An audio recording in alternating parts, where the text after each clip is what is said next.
परशुराम जयंती क्यों मनाई जाती है और किस दिन मनाई जाती है, किस वचन से विवश होकर परशुराम ने काट दिया था अपनी माता का शीश, जानेंगे। वीडियो पर बने रहिए दोस्तों। अक्षय तृतीया के दिन ही भगवान परशुराम की जयंती भी मनाई जाती है। इस साल पूरे देश में परशुराम जयंती दिन शुक्रवार 10 मई 2024 को मनाई जाएगी। दिन भगवान विष्णु के छठे अवतार भगवान परशुराम का भी जन्म हुआ था। वह अपने माता पिता की आज्ञाकारी पुत्र थे। उसके बावजूद उन्होंने अपनी माता की गर्दन काट दी थी। जानते हैं क्यों? आखिर इस वचन के चलते भगवान परशुराम को काटना पड़ा था अपनी माता का शीश। इस वजह से उन्होंने क्या कुछ किया और कितने परेशान हुए, क्या चाहते थे, क्या वो अपनी माता का शीश काटना चाहते थे, लेकिन फिर भी ना चाहते हुए उन्होंने ऐसा किया, क्योंकि उनकी माता का जो शीश था वो उन्होंने काटा। लेकिन उसके बाद क्यों काटा, ये सब वीडियो में जानेंगे दोस्तों। चैनल पर पहली बार आए तो लाइक करें, सब्सक्राइब करें और शेयर करें। वैशाख मास के शुक्ल पक्ष की तृतीया को लेकर भगवान परशुराम की जयंती मनाई जाती है। माना जाता है कि परशुराम जयंती के दिन किए गए पुष्प कार्यों का प्रभाव कभी खत्म नहीं होता है, क्योंकि परशुराम सिर्फ भगवान विष्णु के छठे अवतार ही नहीं बल्कि भगवान शिव के भी अवतार माना जाता है।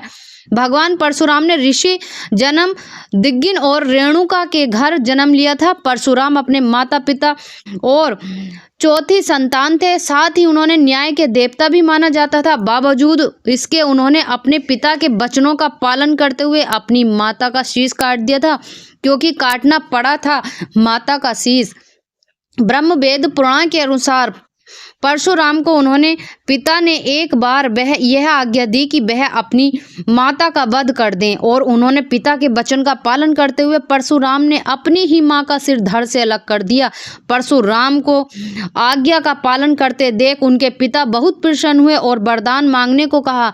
तब भगवान परशुराम ने वरदान के रूप में अपनी ही माता को पुनः जीवित करने का आग्रह किया। परशुराम के पिता ने इस वजह से दी थी आज्ञा। भगवान परशुराम ने अपने पिता से वरदान प्राप्त कर माता को पुनः जीवित कर दिया। लेकिन क्या आप जानते हैं कि आखिर उनके पिता को क्यों देना पड़ा था ऐसा वचन? पौराणिक कथाओं के अनुसार एक दिन जब सब पुत्र काम से जंगल चले गए, तब माता रेणुका का स्नान करने को गई, जिससे वह स्नान करके आश्रम को लौट रही थी। उन्होंने राजा चित्ररथ को जल विहार करते देखा। यह देखकर उनका मन बड़ा विचलित हो गया, और जब वह घर लौटी तो उनके हाव भाव देखकर महर्षि जमदग्नि यह बात जान गए थे कि इतने में ही वहां परशुराम के बड़े भाई रक्णबाण, शेषुणु, वसु और विधाशु भी आ गए। महर्षि जमदग्नि ने उसी बार अपनी मां का वध करने को कहा और उनकी माता का वध करने को कहा। जब ऐसा करने से इनकार कर दिया, इससे क्रोधित होकर महर्षि जमदग्नि ने उन्हें श्राप दे दिया कि वह अपने विचार करने की शक्ति को खो देंगे। तभी वहां परशुराम आ गए। उन्होंने पिता के आदेश का पालन करते हुए अपनी मां का सिर धड़ से अलग कर दिया। पिता से मांगे हुए 3 वरदान वो कौन से थे जो परशुराम ने अपने पिता से मांगे थे? परशुराम को आज्ञा का पालन करते देख उनके पिता बहुत प्रसन्न हुए, जिसके बाद परशुराम ने उनसे 3 वरदान मांगे, जिससे पहला वरदान था कि अपनी माता को पुनः जीवित होने का वरदान, दूसरा अपने भाइयों को श्राप से मुक्त करने का विचार और प्रदान करते हुए तीसरे में उन्होंने मांगा कि वो कभी भी जीवन में पराजय की तरफ मुड़कर ना देखें। अगर उनका जीवन में पराजय की तरफ बिल्कुल भी ना देखेंगे, हमेशा उनकी जीत ही होगी।